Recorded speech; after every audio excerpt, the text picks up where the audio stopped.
Everyone, this is Bhaskar Sinha और आप हो लर्निंगगंज में। दोस्तों, अभी तक हमने क्लास 10th के ज्योग्राफी का जो पहला चैप्टर है उसका पहला वीडियो देखा था।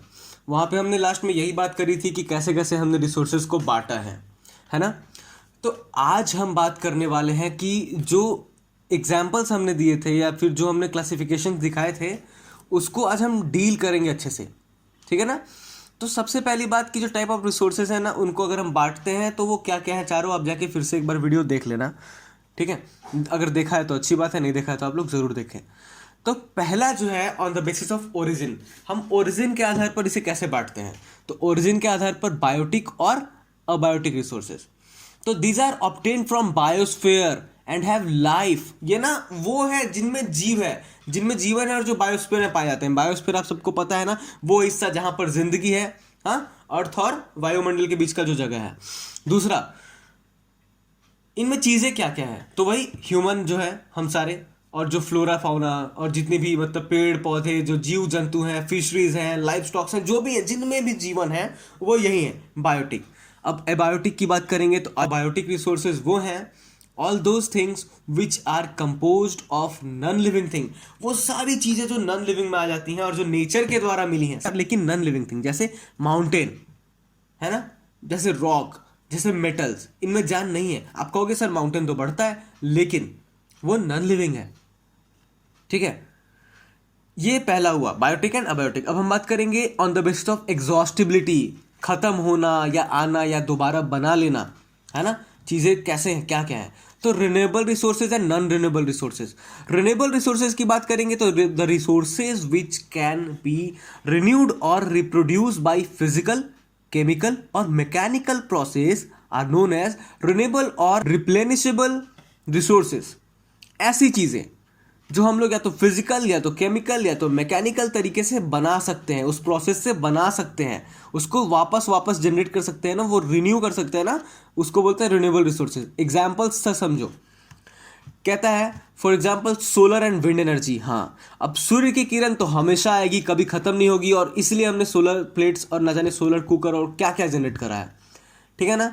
दूसरा, वाटर। अब जो ये पानी का धारा ये बहता ही रहेगा, पानी का धारा हमेशा चलेगा, ठीक है। तो उससे हमने जो हाइड्रो पावर और बहुत कुछ जनरेट करा। फॉरेस्ट एंड वाइल्ड लाइफ, जो जंगल है वो रहेगा ही, जंगल में जो जीवन है, वाइल्ड लाइफ, वो चलेगा ही। द रिन्यूएबल रिसोर्सेज में फर्दर भी divided into continuous and flow. अब इसको भी हम लोग कंटिन्यूअस और फ्लो दो टर्म में बांटते हैं। कंटिन्यूअस जो हमेशा चले, फ्लो मतलब जो बहता रहे। अब हम बात करेंगे नॉन रिन्यूएबल रिसोर्सेज। तो ये जो नॉन रिन्यूएबल रिसोर्सेज है ये है this occur over a very long geological time. कहता है ना मिलियंस ऑफ ईयर लग जाते हैं तब जाके ये रिसोर्सेज बनते हैं। अब आप जो कोयला देखते हो, जो पेट्रोल देखते हो ना, उनको बनने में सालों लगते हैं। शायद मैंने ये बात समझाई भी थी पिछले वीडियो में। तो ये है। अब minerals and fossil fuels are examples. देखो, जो मिनरल्स हैं, जो फॉसिल फ्यूल्स हैं, वो एग्जाम्पल है इसके, है ना। तो this resources take million of years. देखो लिखा है ना मिलियंस ऑफ ईयर्स, कितने साल लग जाते हैं इनको बनने में, इनके फॉर्मेशन में। Some of the resources like metal are recyclable and some like fossil fuel can not. इसमें से मेटल्स को चाहो तो रिसाइकल कर सकते हो, बट जो फॉसिल फ्यूल है उनको आप कहाँ से, कोयला जल गया तो कहाँ से आएगा, ईंधन उड़ गया, फ्यूल उड़ गया तो कहाँ से आएगा। ये चीज़ें हैं, इसलिए हम कहते हैं ना पेट्रोल बचाना है, कम से कम यूज़ करें, क्योंकि ख़त्म हो जाएगा एक टाइम के बाद, और बनने में जितने साल लगेंगे उतना हम लोग नहीं रह सकते जिंदा। अब हम बात करेंगे on the basis of ownership. Ownership क्या, ओनर क्या होता है, कि इंसान जिसने कुछ खरीदा है। ओनरशिप मतलब खरीदा हुआ टर्म में इसको डिवाइड करा गया। तो इस बेसिस पे ना individual resources, community owned resources, ऐसी जो किसी इंसान ने खरीदा वो इंडिविजुअल है, कम्युनिटी कुछ लोगों ने मिलकर खरीदा है, ठीक है। नेशनल पूरे देश ने, इंटरनेशनल पूरे विश्व ने, पूरे विश्व का हक है। जो ओशंस है ना उन पे पूरा विश्व का हक है। इंडियन ओशन नहीं है कि सिर्फ तुम ही काम करोगे या फिर कोई एक इंसान काम करेगा, है ना। तो ऐसे है। तो हम बात करते हैं। तो ओनरशिप में पहला आता है इंडिविजुअल रिसोर्सेज। इंडिविजुअल रिसोर्सेज क्या, किसी एक इंसान का मालिकाना हक हो उसके ऊपर। तो this are also owned privately by individuals. अब किसी एक इंसान के द्वारा खरीदा हो सकता है। Many farmers own land which is allotted to them by government against the payment of revenue. आपने जो रेवेन्यू जनरेट करा है उसके अकॉर्डिंग उस पर आपका हक है। जिस तरीके से आपने खरीदा है, जितना पैसा देके खरीदा है, उस जमीन पे आपका अधिकार है, तो वो आपकी प्रॉपर्टी हो गई, वो प्राइवेट प्रॉपर्टी हो गई, है ना। तो वो इंडिविजुअल रिसोर्सेज में आ जाएगा। In villages there are people with land ownership but there are many who are landless. बहुत लोग हैं जिनके पास जमीन और बहुत लोग ऐसे हैं जिनके पास जमीन नहीं है। मैंने आपको इकोनॉमिक्स के फर्स्ट चैप्टर में बतलाया था कि लैंडलेस रूरल लेबर्स जो है ना, उनके बारे में यहाँ पे बताया जा रहा है। Urban people own plots, houses and other properties. अब जो शहर के लोग हैं ना, वो भी ना जाने कितनी कितनी प्रॉपर्टीज खरीदते हैं, तो वो सब पे उनका खुद का हक है, तो इसलिए वो इंडिविजुअल रिसोर्सेज आएगा। तो plantation, pasture land, pond, water in well are some of the example of resources ownership by individuals. अब कुआं कोई एक ही आदमी खरीदा है और उसका यूज वो लोग कर रहे हैं या फिर वो वहाँ के लोग कर रहे हैं, वो इंसान कर रहा है, घर में है उसके। तो अब अपने गाय को खिलाने के लिए उसने जो जमीन खरीदा है उसमें गाय को खिला रहा है ना। तो ये चीज़ है, ग्रेजिंग जो हो रहा है। तो make a list of resources owned by your house hold. अब आपको मैं इस वीडियो में यहाँ पे टास्क दे रहा हूँ, और ये है कि make a list of resources owned by your house hold. आपको ना एक लिस्ट बनाना है, और सच्ची सच्ची, ऐसा नहीं कि मेरे घर तो आज एक लैम्बोर्गिनी आया और कल एक BMW आ रहा है, और किसी के घर आता भी है, सबका अलग अलग है। मेरे घर तो साइकिल भी नहीं आता। खैर, तो आपको वो लिस्ट बनाना है जिसमें आपके हाउस होल्ड में, आपके घर में क्या क्या चीज़ें खरीदी गई वो आपको दिखाना है। दूसरा, कम्युनिटी ओन रिसोर्सेज, ऐसी रिसोर्सेज जो कम्युनिटी ने मिलकर खरीदी हैं। तो there are resources which are accessible to all the members of the community. अब जिस कम्युनिटी के सारे लोग मेंबर हैं ना, वो लोग मिलके इस चीज़ का यूज़ कर रहे हैं। अब मान लो कि एक पार्क है, तो पार्क में सारे लोग मिलके यूज़ करते हैं उस पार्क का, जो पब्लिक पार्क हो गया। पिकनिक स्पॉट, वहाँ पे बहुत सारे लोग जाके पिकनिक मनाते हैं। ब्यूरियल ग्राउंड, अब ये वो जगह है जहाँ पे लोगों को दफनाते हैं, है ना, ये जलाते हैं। विलेज के पॉन्ड्स और ऐसे बहुत सारी चीज़ें, तो ये सब इसमें आ गई। फिर नेशनल रिसोर्सेज, अब देश की रिसोर्सेज, वो कौन से रिसोर्सेज हैं जिनको हम देश का रिसोर्स कहते हैं। तो technically all the resources belong, देखो क्या विडम्बना है, तुमने जितना भी कुछ खरीद लिया ना, वो सब आखिर है तो इस देश का ही रिसोर्स। तो वही कहता है कि technically all the resources belong to the nation, the country has legal power to acquire even private properties for public goods. अब जानते हैं, आपका जो प्राइवेट प्रॉपर्टी, मेरा जो खेत था ना, उसको भी उससे रेलवे ने ले लिया और वहाँ से रेल निकाला गया। ठीक है, सिवान की बात, गोपालगंज। तो ऐसी बहुत सारी चीज़ें होती हैं जो आपकी खुद की है, फिर भी सरकार ले सकती है लोगों के लिए। You might have seen roads, canals, railways being constructed on the field owned by some individual. आपने ये देखा भी होगा अपने गाँव में, शहरों में, कि कैसे एक किसी इंसान का खरीदा हुआ जमीन था और वहां से रोड निकाल दिया गया, वहां से कैनाल निकाल दिया गया, नहर निकाल दिया गया, रेलवेज निकाल दी गई। तो ये सारी चीजें हम देखते रहते हैं।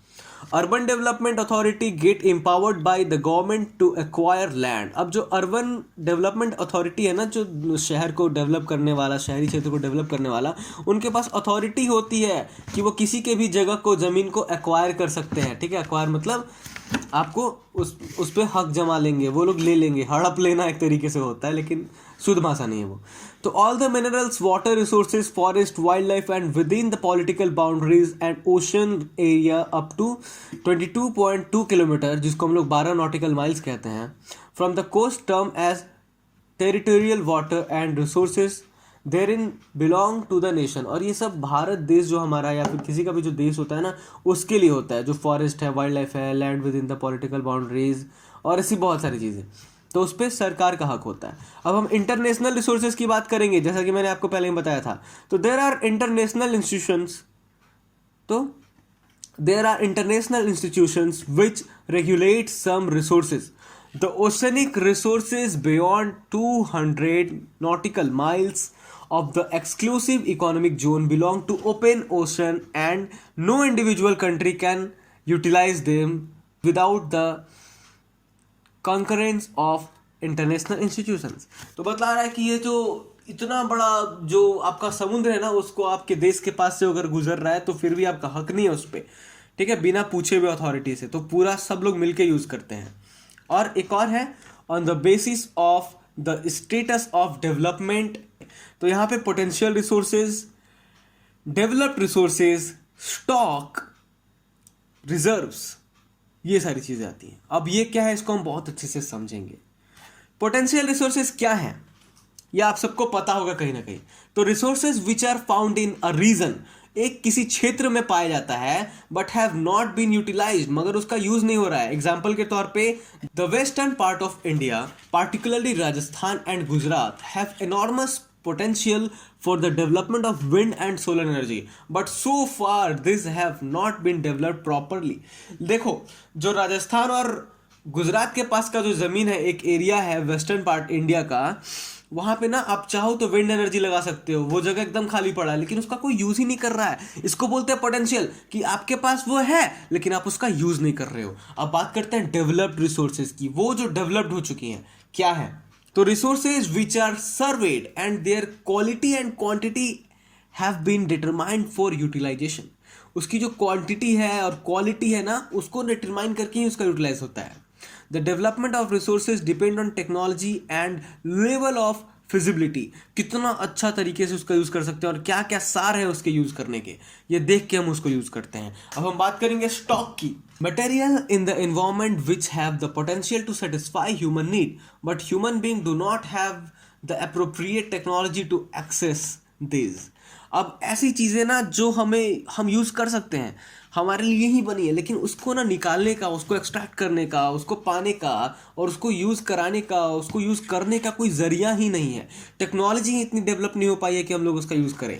आर इंक्लूडेड अमॉन्ग स्टॉक, इनको हम स्टॉक बोलते हैं। For example, water is a compound of two inflammable gases, hydrogen and oxygen, which can be used as rich source of energy, but we do not have the required technical know-how। इसको technical know how मतलब बोलते हैं कि हमारे पास है ही नहीं कि हम कैसे उसको अलग करें और दोनों का इस्तेमाल करें। हम दो कंपाउंड्स को मिला के जोड़ के वाटर बना देते हैं, लेकिन इन दोनों को अलग करके दोनों का बराबर यूज़ नहीं कर पाते हैं, क्योंकि अभी हम लोग के पास वो टेक्नोलॉजी डेवलप नहीं है। और एक दिन ये चीज़ें बहुत जल्दी डेवलप हो जाएंगी।